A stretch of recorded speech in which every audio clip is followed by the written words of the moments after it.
mentioned also Hashim Thaci. Hashim Thaci. Yeah, you worked with him. How was that time? How do you remember that time? I didn't meet him. In a person? I didn't meet him in the KLA, obviously. He was up in the hills someplace.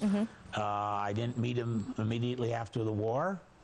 I was coming over every once in a while, especially January 15th, and then he got into politics, and then he got in, and the next thing I knew, he was president, prime minister, and up until fairly recently, maybe 10 years ago, I was very critical of Hashim Thaci and the government here. Why? I heard stories of, corruption. I heard, not against him, but against the government, against some of the ministries. I thought there should have been much more reaching out to other parties, other politicians. I was critical. I thought too much was being given to the EU and to the United States, demands for different things. Anyway, I was very critical. Like coming here 10 years ago, he explained to me that he did not resent my criticisms of him and his government, that he understood that I was trying to make things better for Kosovo. And so he understood if I said he was doing something wrong, it was because I thought he was doing something wrong. So we have become better friends since then. Okay.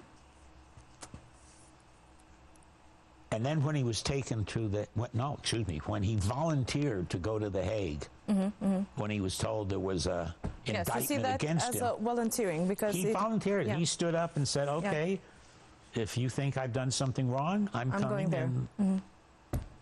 Now that was 6-7 years ago. It's a horrible miscarriage of justice. I really believe it's a serious miscarriage of justice by a court that I would have admired. A court put together by the European Union and by the United States, and they are doing something that I think has been a horrible, horrible miscarriage of justice against 3 men who stood up and said, we're coming to The Hague, especially in contrast to others in Serbia who I believe are much more guilty of doing bad things during the war and after the war than these gentlemen. Yes. And yet the president of Serbia is still the president of Serbia, and he was in the direct chain of command from Milosevic down, and did then lie and continues to lie about Recak and about other things I know. I just find that what's happening in The Hague is a horrible miscarriage of justice. I haven't read the testimony by General Clark or by some of the others who've been defense witnesses. I thought I was going to be a defense witness. Apparently that's not happening. Have you been personally invited? I've been told by some of the lawyers on the defense that I would be called as a witness, but apparently the defense has rested its case, I think. I'm not so clear. I would have liked to go and tell the court what the circumstances were in Kosovo when the war ended, and within the first weeks, months, and year, when the refugees came back and found their houses destroyed, their families killed, or their women folk raped, that sort of thing. And how do you think this process is going to end?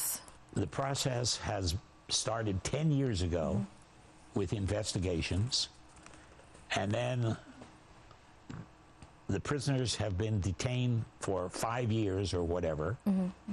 That's a very long process in which a lot of prosecutors, lawyers, judges in The Hague, how are they going to accept a verdict of not guilty after 10 years? It's a long time. Yeah, and some of the lawyers have enjoyed living in The Hague. Some have enjoyed being lawyers for the International War Crimes Tribunal. I hope they can judge the evidence fairly and without prejudice, even after 10 years of working on it. If I had worked for 10 years on a case to prove someone was guilty, I would be very embarrassed if they were declared innocent. I just hope justice prevails. And what do you think? Did the government of Kosovo did enough for this process for Hashim Thaci and the others? I assume they have. What do you think they did? I don't about know. this I don't know the details of what the government has done. And finally, Mr. Walker, what message would you like to send to the families of the victims of Recak and the younger generation here in Kosovo? Okay, let me do that in two parts. Okay. To the villagers of Recak, I told them 27 years ago what Recak and the village means to me, and what I think Recak and the village means to what has happened here in Kosovo in the last 27 years. Recak obviously means a great deal to me. And the villagers, the people who, the families that suffered. First part of your question. Second part of your question, when I visit families here with kids, I'm always impressed with the fact that most of the kids have heard about Recak. They don't know the details, but they've heard about it. In the diaspora, same thing. Younger generation have heard about it. But we're now talking about a third of the population, almost a half of the population, who are under 25, who they don't remember what Kosovo was like under Serbia. They don't remember the terrible things that happened. How could they? They weren't even born. Yes. They can hear it from their families. They can hear it.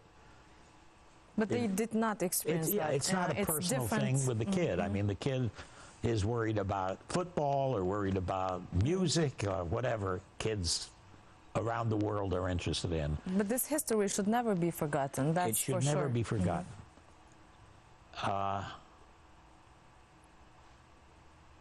I'm told that, you know, in some of the schools here that there's not much discussion about the war and what happened in 1999 and why it happened, how bad things were for young Albanian kids before 1999.